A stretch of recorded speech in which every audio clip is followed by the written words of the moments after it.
And good morning, everybody. We're live. Congratulations. You made it through the week. Another week of food safety, food quality, amazing products that are feeding all of us and making us happy. And if nobody else says it, Tammie and I are going to say it to you today. Good job. You did a good job. We appreciate what you do because in food safety, a lot of times it goes unnoticed because people just assume it happens. Well, guess what? We notice.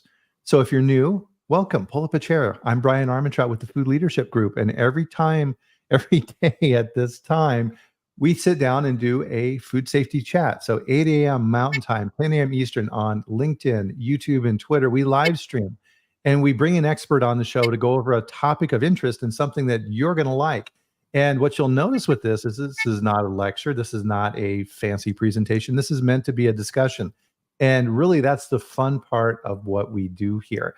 And I'm really excited because we have a new guest on here today, and that's Tammie Van Buren with the Safe Quality Foods Institute, otherwise known as SQF out in the marketplace. Tammie, how are you doing today? I'm doing pretty good. I'm looking forward to the holiday weekend here in the U.S. So very excited to be here.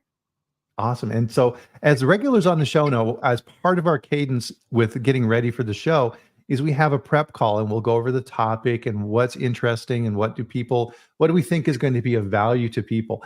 And Tammie, when we had our call on Monday, I think we could have talked for 2 hours easily on today's topic. Absolutely. Yeah. So before we dive in, and I'm always super guilty of this, is we list out where we're at. Let me know you're here and where you're at in the world. I am in Loveland, Colorado.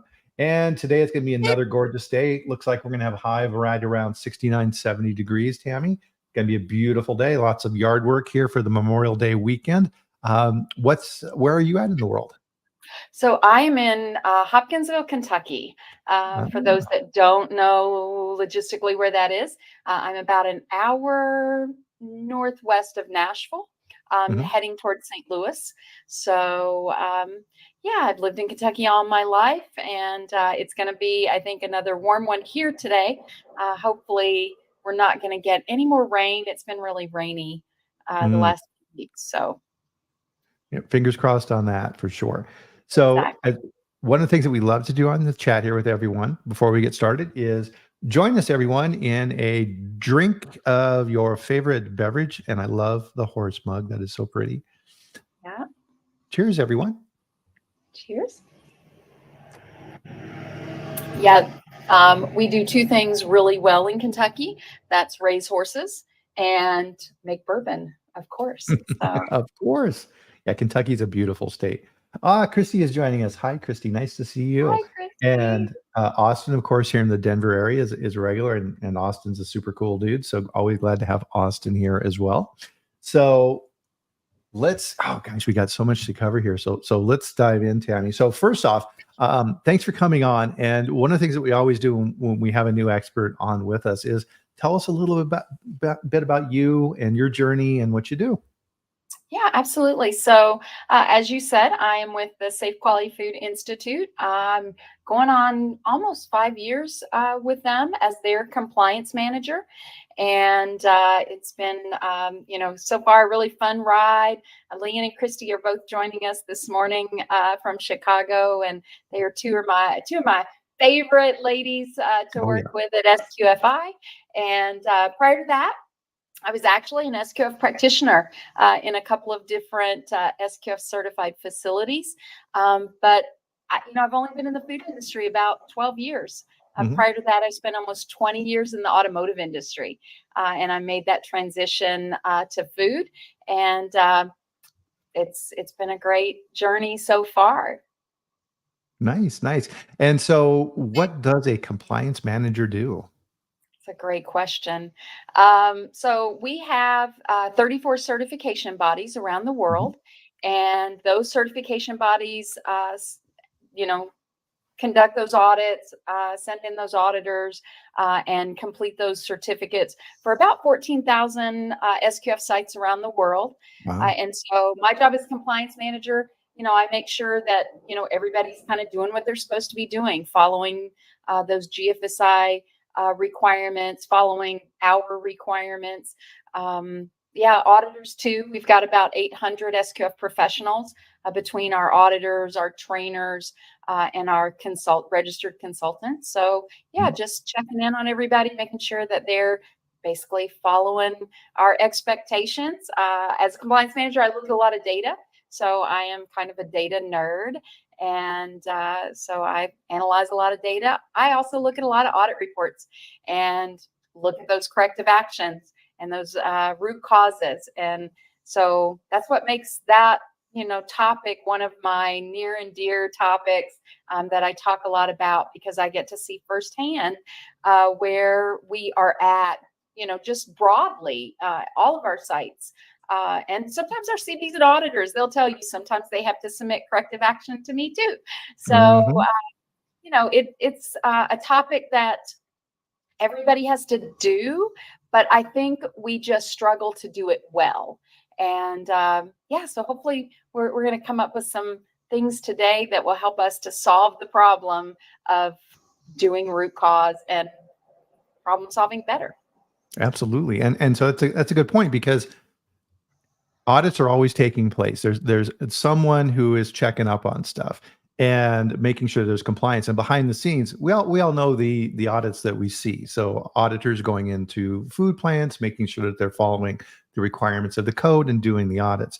Well, there's also audits that take place for certification bodies. For example, there are third parties, jazz hands, for example. You always got to do this when you say it. And they're auditing the people who audit, and that those reports then go to the standard owners such as SQFI, FMI, and that gets rolled up into what goes to GFSI and all these acronyms and everything else. So there's these all of these cross checks, which is why the system works. One piece of this isn't operating independently and deciding what the rules are. They're being created by the group and then checked on that side. And I will tell you, as a certified site, I had no idea that all of that went on behind the scenes. And it wasn't until I started working at SQFI, I was like, oh my gosh, this is much bigger than just being a site, here in Kentucky, where an auditor comes in and does my audit and then gives me a certificate. It is so much bigger than that. And I had no idea until I started with SQF. Yeah, it's very complicated for sure. But the bottom line is it all comes down to two things. Is you're being audited to a standard, and the thing I always say here on this, Tammie, is the rules of the game. So what is the scope of what you're doing? You have SQF audits, you have customer audits, you have regulatory audits, all these type of things that people ask questions around. And as we're talking about here, this goes both ways. But in the end, if there's something that isn't being done the way it should, then a deviation is created. Say, oh, well, you should be doing this, but you're not doing this, or you don't have the evidence that you did this. You need to correct this. And part of that then is really what we're talking about today, as you mentioned, which is root cause and corrective action. And oh my goodness, this is hard for people. And kind of as we put in for the post we were talking about today, doing these type of activities is not easy, is it? It's not. It is not. I mean, it sounds easy, you Mhm. know, figuring out what happened and then correcting it and making sure it doesn't happen again. But gosh, it's one of the hardest things that I find that sites struggle with is doing a proper root cause analysis and implementing those actions to prevent those things from happening again. Right. And so with that, one of the things we like to do here on the chat is kind of define our terms. And it doesn't necessarily have to be a, Webster's dictionary type definition, but what does root cause and corrective action mean to you? Yeah. So, as you mentioned earlier, it starts with the deviation. So, whatever that is, the Mhm. nonconformance that's identified through evidence. And at SQF, we teach that you gather evidence using the road to Rio, records, interviews, or observations. It doesn't always have to Ooh. be a piece of paper. You could interview somebody or observe somebody doing something. So, it starts with that nonconformance. And then you find the why behind the nonconformance. So why did it occur? And that's root cause analysis, is just finding Mhm. that why it occurred. We know it occurred, we saw it, we have the evidence, but why did it occur? And that gets you started on the right foot to corrective action. And we also teach that there are 3 things to consider. So corrections. Correction is the first one. That's when you address what was seen.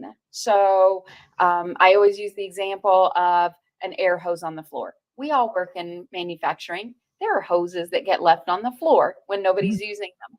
And so I see a hose on the floor, I pick it up. That's the correction. I corrected the nonconformance or the deviation.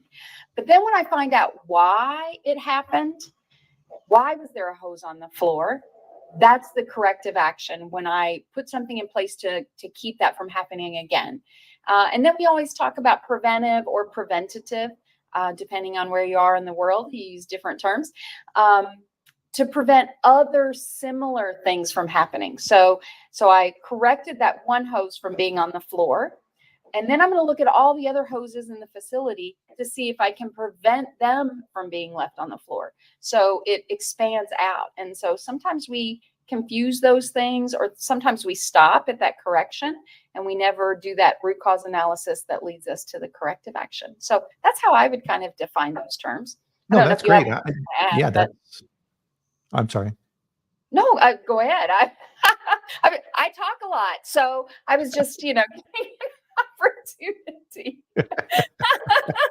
Well, and I think that's why, Tammie, I think it comes back to why this is so hard, because you have to then steps. Right? So it's very easy to say, "Oh, here's something," right, and jump on it and fix it, and then go, I did my job," and then you walk away. You need to think about this stuff. And this is something that I always taught my quality managers is your job is to think. It's not to run around in the plant and bark orders at people. And it's to figure out the why behind these things are happening. And I think the hose on the floor is a perfect example. So pest control, you find a rodent in a trap. Right. Corrective action, get rid of the rodent. Better question. Why is there a rodent here? Exactly. How did it get in? Where did it come from? Did it get through a gap in a door? Find those things out, and then start saying, "Oh, do we have other traps? Maybe I need to go back and do some more checking." The time of year. Oh, hey, it's the fall. It's starting to get chilly outside. These little critters are going to want to get in my plant. I need to increase my activity to make sure that we're taking care of this, right? That's looking at the future, and that's that, as you mentioned, right? That preventive action piece of it. And the correction is just taking care of the thing when it happens. So yeah, those are great definitions around that. So really, so kind of the first thing around this is people think that we're automatically trained and we intuitively know how to do these type of activities. We're all adults and we have problems all the time and we figure out how to fix them. But that's not really true. I mean, really the first step on this, what do you need to be successful in these programs, Tammie? Yeah, so training is always a great place to start. And, we released a training bundle a couple of years ago that had like 8 different topics in it that would be of interest to a food safety professional. And I will tell you, we had one on root cause analysis, one on corrective and preventive action. And out of those 7 or 8 topics, guess which 2 were the least purchased? So I just get the feeling sometimes that people do think it's so simple that, I don't need training for that. And so then they just kind of wing it on their own and they don't get that training that they need to make them be successful. And it's such a shame because it really is simple to teach it and to understand it. But I think that's where part of that gap is. People are skipping that training step. Yeah, I mean, because part of the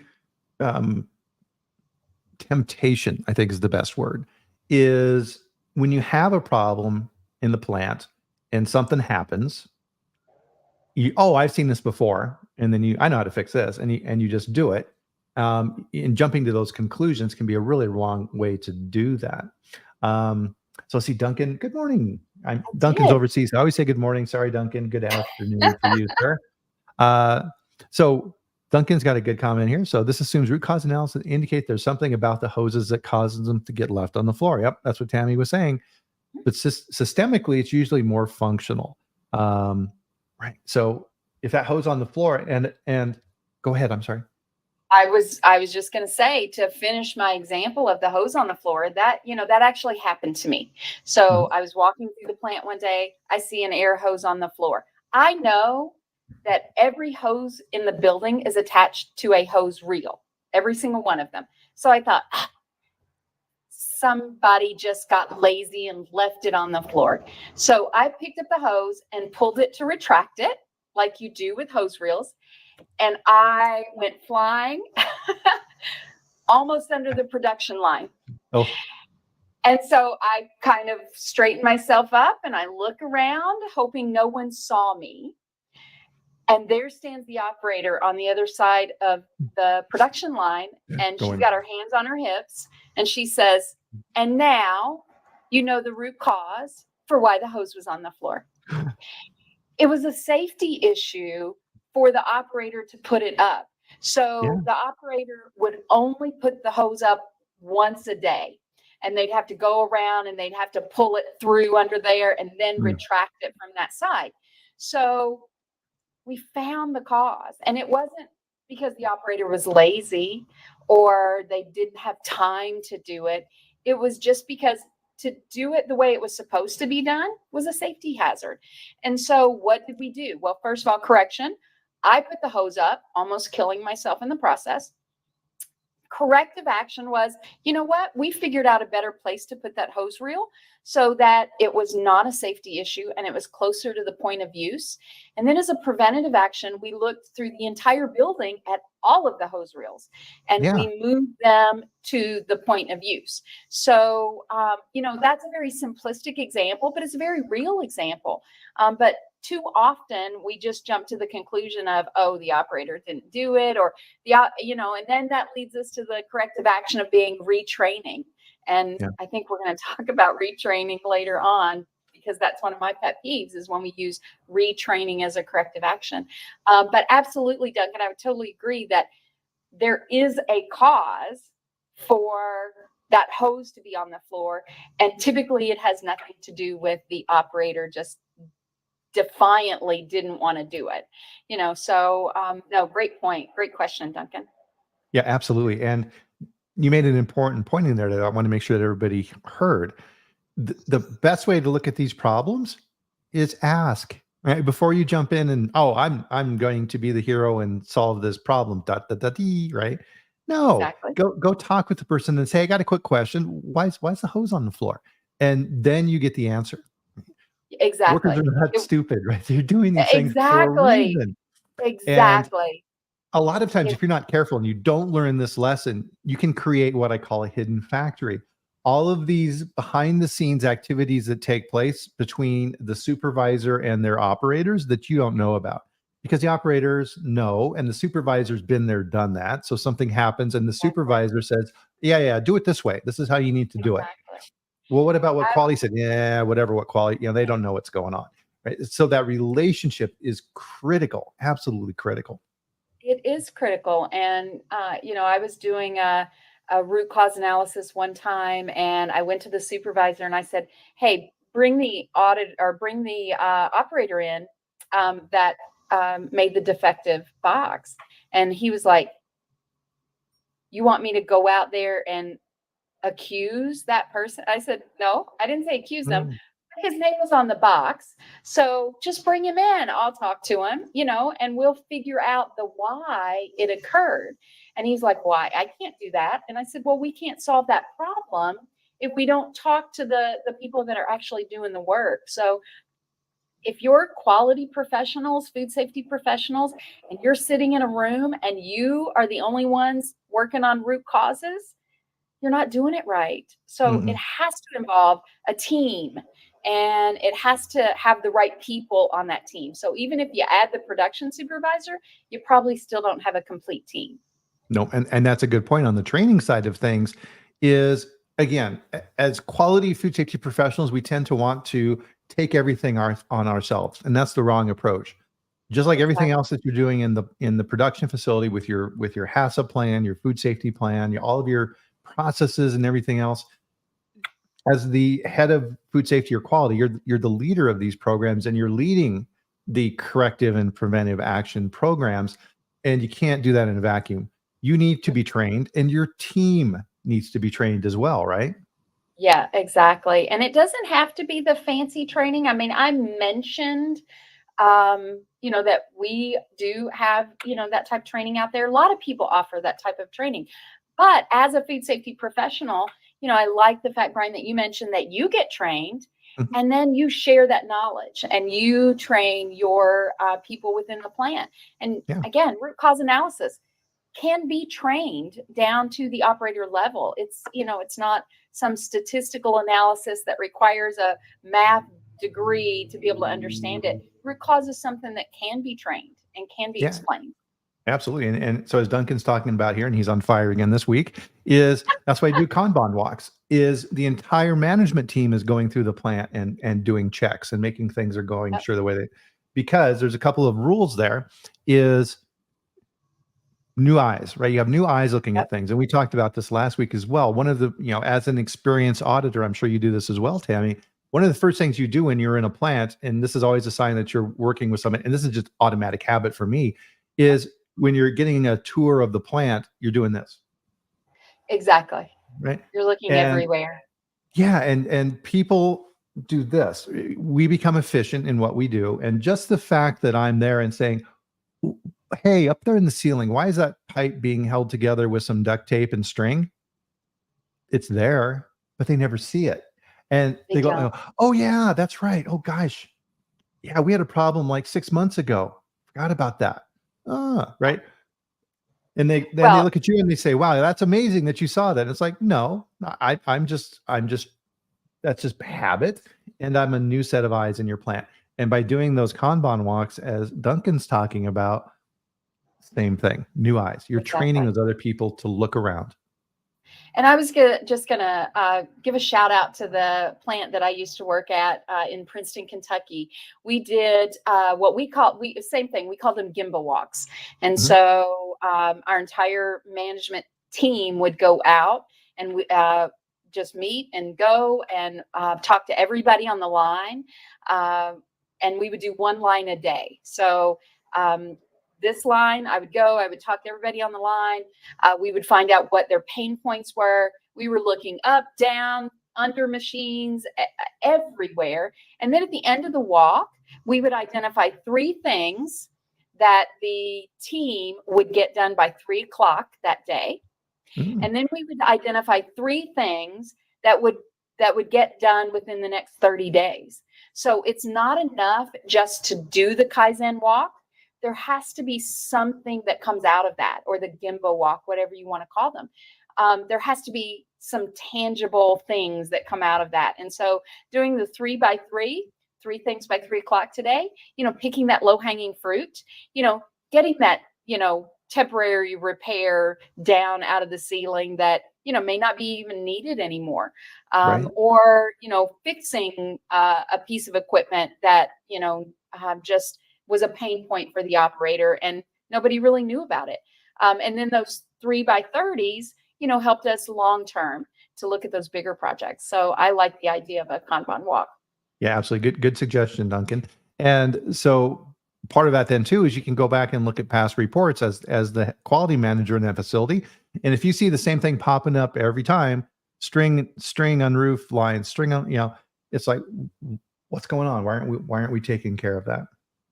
And another key part of that is making it a very visible process. So we posted our 3 by 30s on a whiteboard in the hallway where the employees came in to work, going to the hand wash station.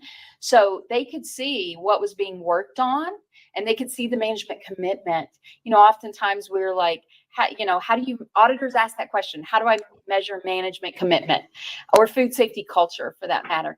And, we made it a very visible process where they could see what we were working on every line in the building. And it touched every single person. And it was very real for them. And they could see the management commitment Yeah. and the food safety culture.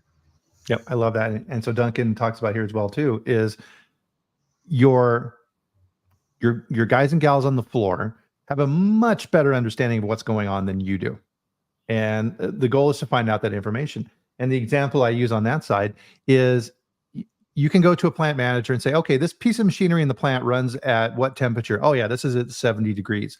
Oh, okay, great.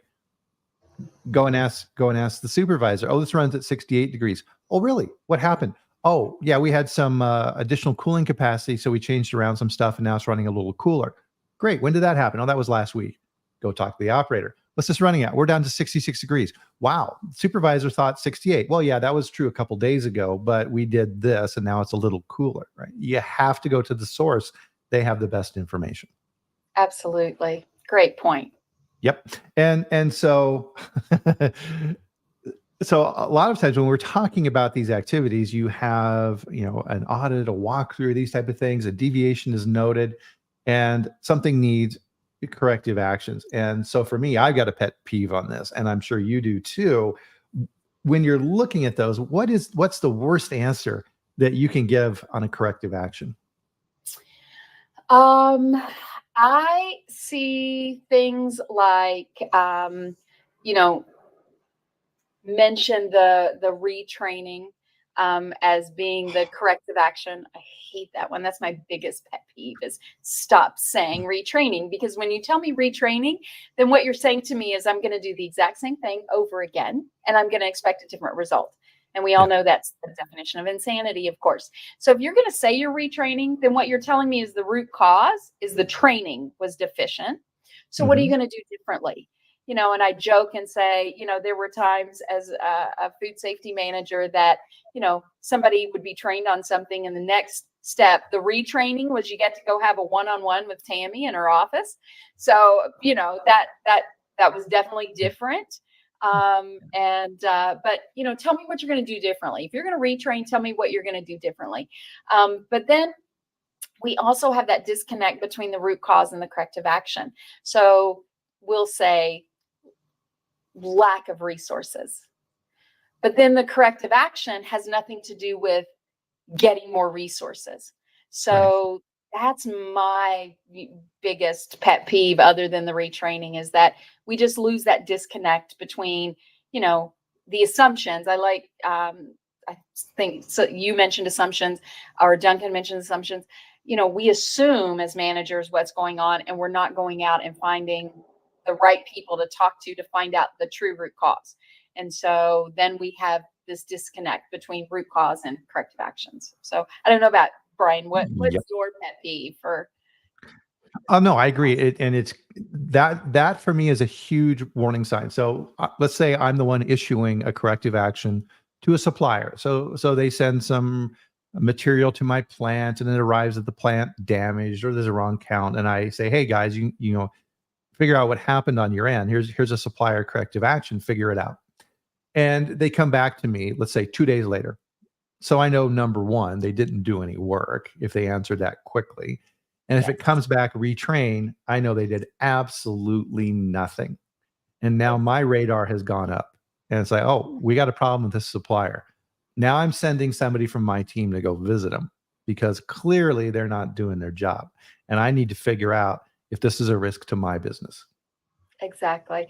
And, I tell auditors all the time that within the SQF code, I think it's something like 16 times that root cause analysis is mentioned, or problem solving, corrective and preventive action is mentioned within the SQF code.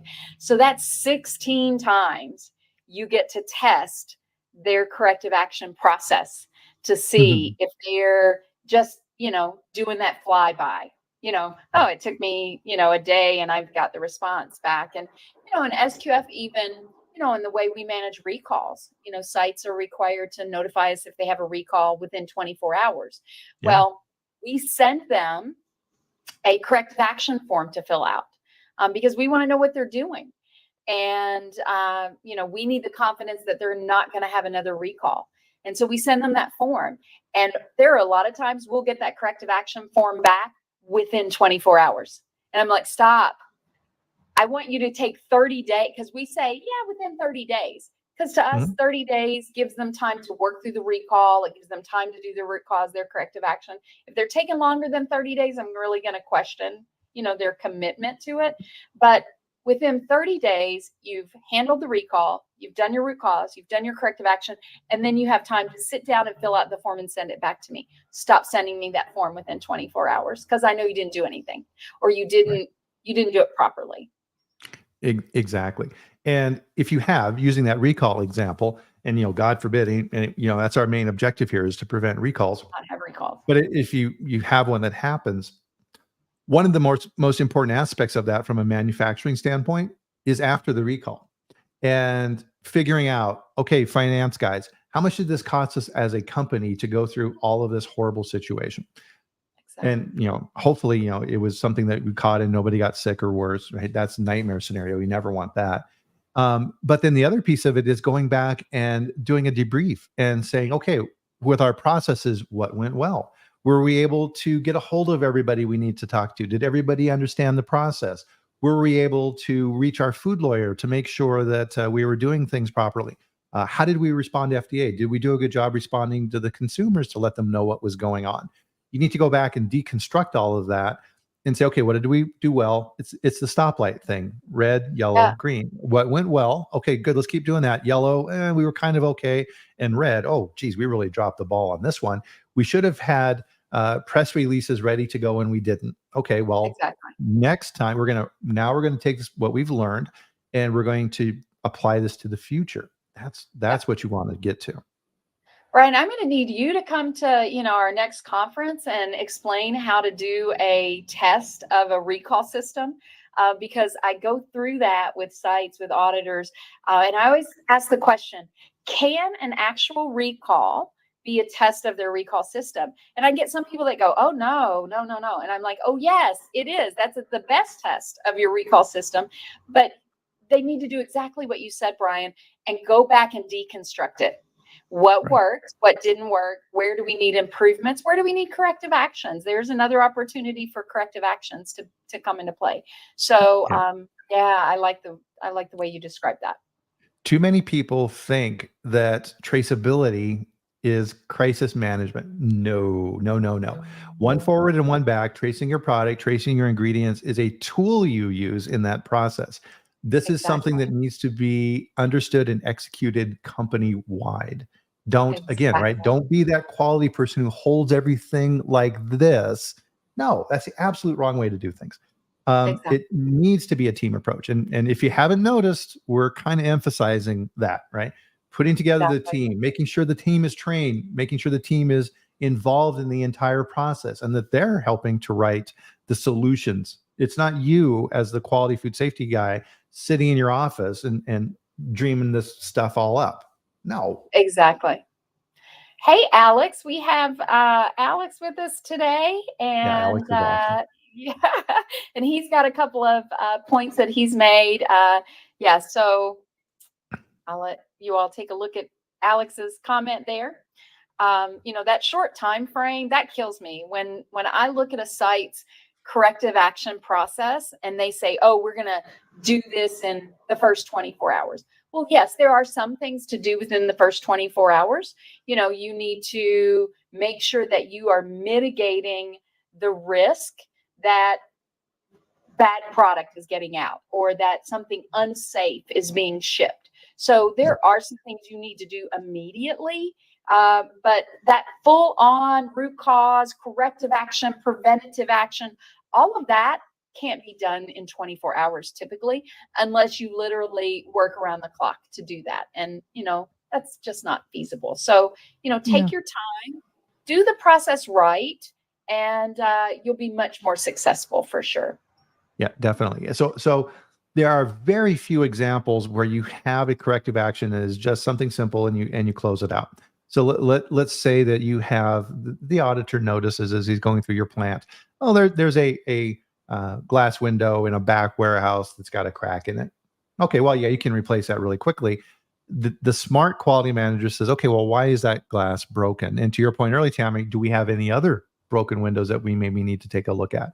The other thing is, why was the window broken? Maybe it was broken because in that area birds fly into it. Okay, well, why are birds in that area on the outside of the building? What can we do about that? And trying to figure these things out. Why did that window get cracked in the first place?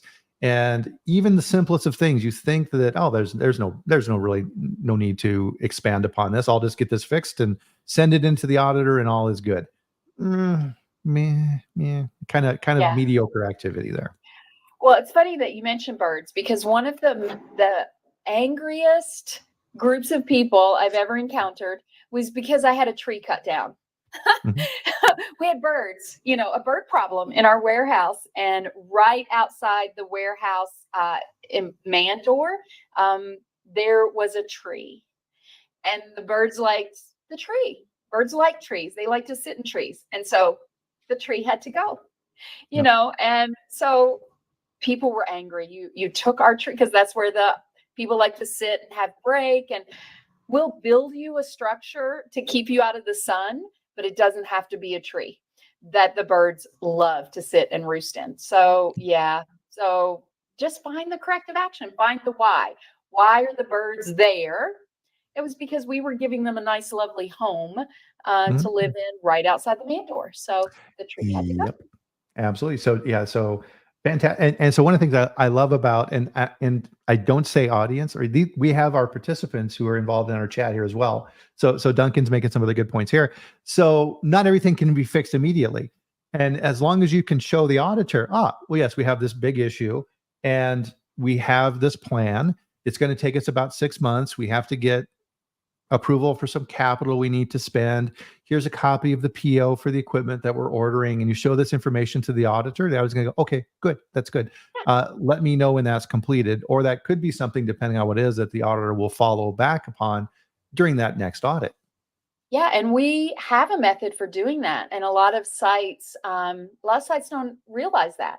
So corrective actions per the code have to be closed out, completed, closed out within 30 days. Mhm. However, like you mentioned, there are things that can't be. I need a new floor, so that's a capital project, and we all know how long it takes to get capital projects approved. So it's going to take more than 30 days to get the work done, the quotes, everything. So you can get certified with extensions to your corrective actions, but those extensions have to be approved. However, it doesn't take 30 days to update a procedure. It doesn't take 30 days to train people in a new procedure. So things like that need to be closed out in those 30 days. Yeah. So I guess my point is common sense. It takes a little common sense to figure out, how to close those out and what amount of time that you need to close them out in. But there is a means to get certified with extensions to your corrective actions. Absolutely. Yeah, exactly. So as a certification body looking over an audit and using that broken, cracked window example, if the response comes back on the corrective action of, oh yeah, well, we need to have a capital approval to get this window replaced, and it's going to take us 3 months. No, No, no, you're not. stop it. That's BS. You're not trying to fool me and say that you need a capital for a freaking window. Come on, take it out of petty Exactly. petty cash and get the window fixed. Um, Exactly. Yep. And so Alex is mirroring back what we're saying here as well, is the criticality of the event. It's a cracked window versus you went through a recall, completely different, and you're going to have a very Exactly. different level of activity associated with that. So that's a good point, Alex. Thank you. Um, Risk level is, something that's also all throughout requirements. What is the risk to that broken window? yeah, You mentioned, is it in the back of a warehouse that, doesn't really get used that often? Or is it directly over, product that's being stored? So yeah. Versus, risk. a plexiglass shield on a machine that's in direct food contact area.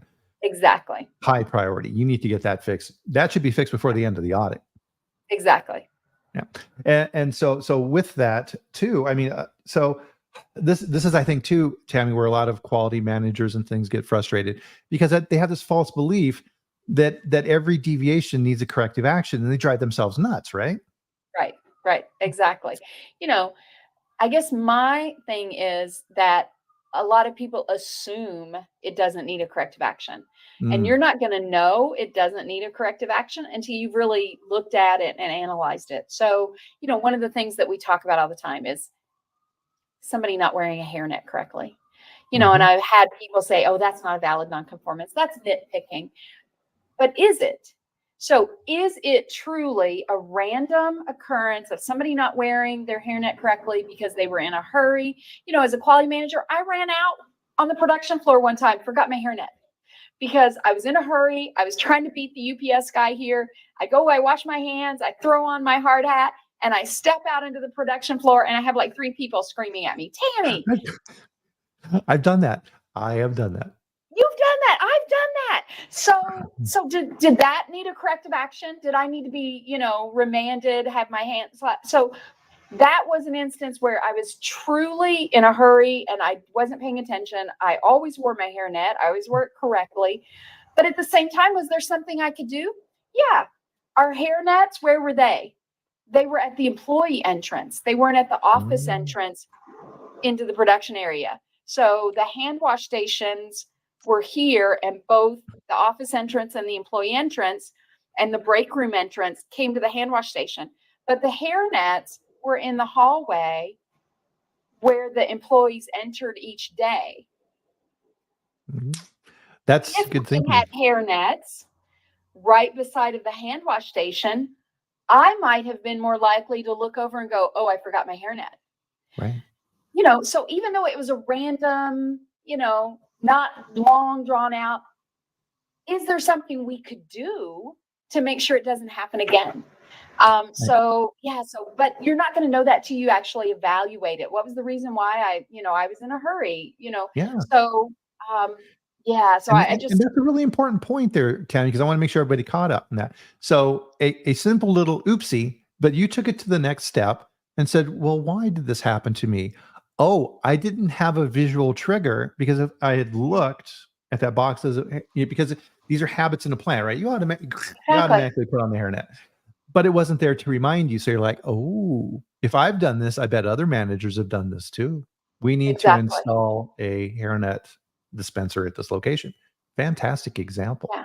And it didn't take me a full-blown fishbone diagram, 5Y to figure it out. It took the person who was the offender, in that case, it was me, figuring out that, you know what, if I had had something there to remind me, I might not have done that.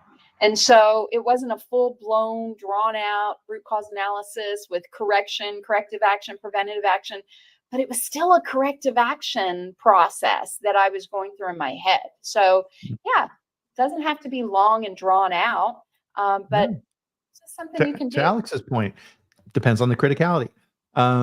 So part of this for me, a good example for this is, and this is what good auditors are always looking for, is trends. So for example, consumer complaints. If you're a larger company, you're awash in consumer complaints, which is fantastic because you're getting direct feedback from the people that are using your product. Well, the challenge now as a quality person is trying to root through that. The first kind of branch in evaluating your complaints is food safety. So the rule I always had in all the procedures I put together was if there's a food safety issue, it comes to me. I need to know about that now. I don't want to wait for a report. I don't want it being buried in an Excel file. I want the information now because if I have a problem, I need to know immediately. Exactly. Okay. Well, the other group are complaints. And a lot of times consumers are not very good at telling you what's going on. Hey, I bought this coffee from you and it tastes like crap. Yeah. Okay. Not much I can do with that. What you're looking for are trends. It's like, okay. And so past companies I work at, we had what was called a quality alerts. And if we had our complaints in categories, so microbiological, chemical, physical, different type of complaints. You don't want too many categories. Don't make that mistake. But if we had 3 complaints for the same category from the same plant for the same line, now I knew, we've got something going on here. Exactly. Regional quality guy, get out there with the plant and start taking a look at this. There's a reason, Tammie, why when you have an SQF audit or an FDA audit, a lot of times they'll just hang out and they'll sit by the hand wash station off in the distance and watch because they're looking for trends. Okay, fine. One person didn't do a very good job of washing their hands during shift change. Now all of a sudden we see 5 people go through who didn't do a good job. And here's one person who didn't wash their hands at all. Okay, I've got a trend. And then this all kind of bubbles up to what we talk about all the time now, culture, right? That's what Exactly. they're trying to do. And culture is this aggregation of evidence that you're not doing what you think you're doing. You're not walking the talk. And Exactly. that's what good auditors are looking for. Exactly. Yeah. We talk to auditors all the time about, making sure that you're there for the expected duration of the audit. So if it calls for a 16-hour audit, you need to be there at least 16 hours. And, a lot of the feedback I get is, oh, I'm done in 14. Really? Take that other 2 hours and go watch. Just find a corner and just watch. The Yeah. hand wash station is a great example. I used to, we had cameras. I was fortunate to work in a facility where we had cameras. And so I would watch the camera at the hand wash station. And then I would set it up as kind of a competition. People like competition. Yeah. So I would go, first shift had 99% compliance to hand washing. They washed the right number of seconds. They dried their hands. They threw their trash away like they were supposed to. So then second shift, you were at 96%, so third shift, you were at 92%. And I saw a supervisor who didn't wash his hands correctly. So I took double points for him. There you go. But setting up that, again, showing that management is committed to a good food safety culture. Mhm. But it was something fun, because after that, I'd have people come up to me and go, how are we doing? Are we Yeah. better? So it was a matter of just creating that fun atmosphere, because you know what, we can have fun at work, we can, but it was creating that fun, and people remembered that. So then people would walk up to the hand wash station going, you know what, I need to make sure I'm doing because we get complacent when things like hand wash, putting on hair nets, we get complacent. Yeah, we do a drive-by at the hand wash station, a little bit of soap, a little bit of water, and we dry and we go. But the fact that they were like, oh, Tammie might be watching, I got to make sure that, I'm doing my full 20 seconds. I'm singing happy birthday, as I'm doing it, just creates that fun atmosphere that can lead to a better culture. And so lots of examples like that. Yep. What is measured is managed. And Exactly, for sure. so with that, we wanted to pull together a few of our favorite tools, Okay. because Yes. just like everything else, all right, so you've been trained. We have tools for doing root cause analysis and methodologies that are out there to help you go through this process. So I listed out a few of my favorite ones. So first on that list is, of course, the fishbone, right? What is Yeah. that? Okay, so the Ishikawa diagram, the fishbone, the 5M and an E, it was a 4M when I started. That tells you how old I am. So the first time and I think you have a picture of it, right? I don't know if you want to pop that up on the screen, that fishbone diagram. Yeah. But so when I learned fishbone, it was the 4M: man, machine, method, and material. And then Yeah. somewhere along the way, somebody decided we should add measure, and that we should add environment or mother nature. So sometimes we call it a 6M. I was doing some training the other day I do a little bit of training on my own time for our community college, and I was training root cause analysis, and I found out there's now an 8M. People have added a couple more M's. And I was like, okay, well, it started as a 4M years ago, but now we got an 8M. So awesome. So identifying the problem and then looking at each of those categories to see how they can contribute to the problem. And it gives you a little bit of organization to your root cause analysis, but it also causes you to think about things that maybe you would have had, as you said earlier, had your blinders on. And I would have been so focused on the man or the people in this case that I'm thinking the man did it. It was all their fault. That's the problem. And we don't consider some of those other categories. So fishbone Yeah. diagram is great.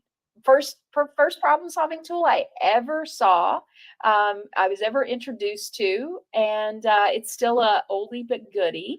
But there's others, and that's another thing that I hate to see in people's problem solving process, is that they limit themselves. So how many times, Brian, have you seen a supplier that says, oh, within my corrective action process, I will always do a 5Y, or I will always do a fishbone diagram? Well, a fishbone is not great for every problem, just like a 5Y is not great for every problem. So you got to fit the problem to the tools. Yeah. Pareto chart, you've got that up there as well. Sometimes it's as simple as doing a Pareto chart to identify some of those trends.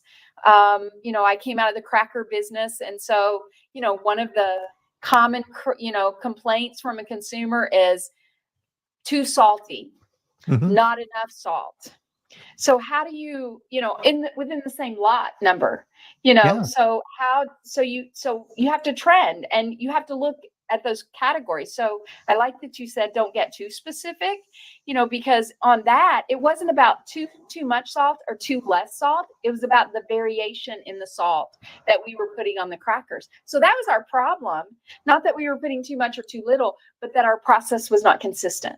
And so we had to back it up, and stop looking at that minutia and take a step back and look, at the process of salt application itself. So, you hit a hot button for me. So one of the things that I always teach is consumers complain when something is different. It could be better. Exactly. It could be worse. Who cares? Exactly.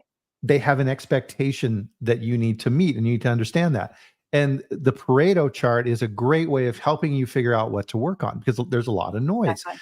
So what's the biggest problem that the consumers are telling us about? And to your point, Tammie, that's a golden example, is, hey guys, we're doing a bad job with salt distribution. Let's put together a project and let's go out and actually look at salt on crackers and figure out what's our variation on this and how do we fix that? Exactly. I will tell you, so I have a couple of dogs, and I would always buy them the same dog treats. And so I had bought them the same dog treats for years. And then I opened a package one day, and they were kind of in crumbles. And, they were biscuits, square biscuits. And so I opened them, and they're really crumbly. So I called the hotline, not to complain, but to just let them know something was different. So I called the hotline, I got a recording, and I said, hi, Tammie Van Buren, here's my phone number. I bought this product, this type of dog biscuit. Here's the problem. Here's the lot number off the bag. I bought X number of these for years. And I just want to let you know that this lot had something different, and it was causing them to be crumbly. The lady calls me back within the hour and says, we've never had a consumer call and give us all the information that we needed in order to investigate a complaint. And I said, yeah, I'm a food safety person. I knew what you needed. And she was like, I just wanted to tell you how great that was. And by the way, we're going to send you another bag of, dog treats. And so, but again, I was a consumer. I was calling because something was different. And I also always tell people, take those consumer complaints seriously, because the consumer that calls is willing to give you another chance. The consumer that never calls to complain, they're just going to walk away. I had a bad experience and I'm going to walk away. Consumers that call are giving you an opportunity to fix your problems. So don't discount those. So complaints are gold, absolute gold. And so with that, we got to move on here. We're running out of time. So the 5 whys, and so part of the design of the 5 whys is to dig deep, right? Why did this happen? Well, why did that happen? Well, why did that happen? Right? And really, really digging down, because you have something that you really need to think about. Exactly. And just the two that you have on the screen, the 5 whys and the FMEA, I said I came out of the automotive industry. So those are really the two very prominent tools. But in the automotive industry, we do 5 whys 3 ways. 5 why, the first one, why did it occur? And you do 5 whys. Why wasn't it detected? And you do 5 whys.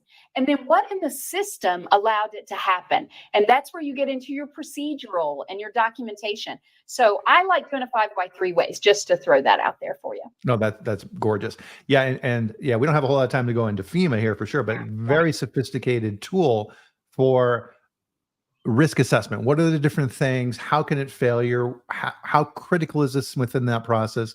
End you up with ranking relative to Yep. those. So it's a very, very And good it's a tool. preventative tool. So you do Mhm. that before you implement a new product or process.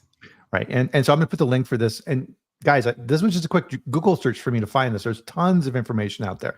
One I really like a lot is this one, the fault tree analysis. So the motor overheated, right? Well, what could cause the motor to overheat? Well, we're using it too much. Okay. Well, why are we using it too much? And then you continue down. And the other side was, okay, well, the motor's overheating because we're pumping too much current through it. Okay, well, why? Why is that happening? Oh, well, we did something wrong with the calibration, or we have a bad fuse, right? As you can see here in this example. Figuring those things out is super, super important. And getting to those, these processes have been around for decades. And right, there is tons of information out there on this. So you're not on your own for these type of things. No. And that training piece that we were talking about is so critical. And one of the things I saw earlier on these slides, which always cracks me up, is cause, correlation, cause and effect. All right, we had this effect. What was the cause? And there's always a really important phrase out there that I think people forget. Right, it's correlation does not equal causation. What do you mean by that? You see these things with these false comparisons on Twitter or things all the time. Did you know that if your fingers are shaped this way, this means you have a higher risk of heart attack? No, it doesn't. It's just that those two things correlate. I saw a funny cartoon on this. It said 100% of people who don't understand correlation and causation die. True. Absolutely. That cartoon, I love that. That's true on so many levels. Absolutely. Yeah, as Cortland says here too. Welcome, Cortland. Good comments as usual from Cortland. Add these to your HACCP program to dig deeper. Yes, absolutely. Absolutely. Duncan had also mentioned Pareto is about fault identification rather than RCA. Actually, it can be used for both. So you can use your Pareto to identify your problems and organize them, but also, a lot of times with your fishbone diagram, you come up with all these potential causes. So you may need to collect some data to narrow down to the root cause. So that's how you would use a Pareto in root cause analysis for sure. Yeah, and part of it as well with Pareto, and Duncan makes a good point. I use it to help me figure out what are the priorities. What are the things I should focus on first? So that's a really good point there. So here's the link I'll put in here for this quick little web page that I found. So there you go, guys. So let's kind of bring this back up to the 30,000 foot level, Tammie. What would you like to leave everybody with today? What are your thoughts around this? Well, so number one, we talked about in the beginning about, it's the requirements. It might be a SQF audit. It might be a FDA audit, customers, have requirements for you. The first step is understanding the requirements. So read the code, understand the requirements. And then once you do that, then you can implement it and you can identify where there are discrepancies. And you shouldn't be, expecting the third party auditor is not there to come in and identify all your problems. The auditor is there on 1 day, 2 days, maybe, and that's your best day of the year. Your best day is the day the auditor's in the building. So as food safety professionals, we need to be doing that root cause all the time, that using the Pareto to identify and, prioritize what those things we need to work on. But root cause is really something you should be doing every day. And, making sure you understand how those pieces connect, the requirements versus, the purpose of the auditor versus the purpose of having that corrective and preventative action process. So just understanding how it all fits together for sure. Yeah, good, very good summary. So part of this then is, and this is kind of a theme that's coming out through what we're talking here today, is these tools have been around for a long time for a reason, right? They work really, really well. And everything for me, Tammie, fits into plan, do, check, act. And what do I need? It's exactly what you just said is, okay, what are the rules of the game? I need to be compliant to SQF version 9, food sector category 17, and understanding that. What am I going to do to meet those requirements? how am I going to check that to make sure it's working correctly? And if I've gone off from what I think, what actions am I going to take to either change that based upon my analysis or put it back on track? And thinking in those terms and explaining that is exactly what anyone who's auditing you wants to hear. Oh, so explain to me how you're meeting this requirement. Oh, here's what we do. Here's how we do it. Here's our procedure. Here's evidence that I did it correctly. Oh, and by the way, here's an example of we didn't do it quite right and we got back on track. Music to any auditor's ears. Exactly. Great. Well, gosh, time ran out. And Tammie, thank you. It's been a Yeah. fantastic conversation. And I hope we've given some people some insights here. I think we have.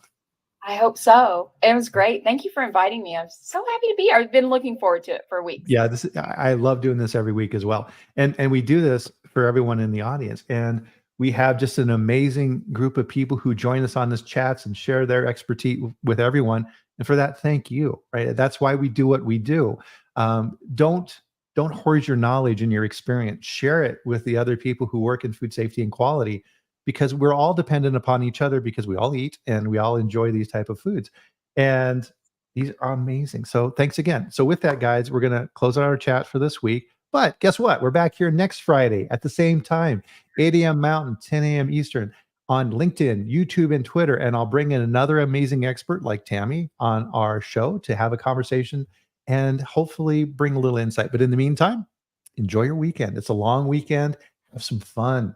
Realize that you're doing a great job and that we recognize that. And we will see you back here next week. So thank you, Tammie, for joining us again. And thanks, everybody. Have a great weekend. Thank you.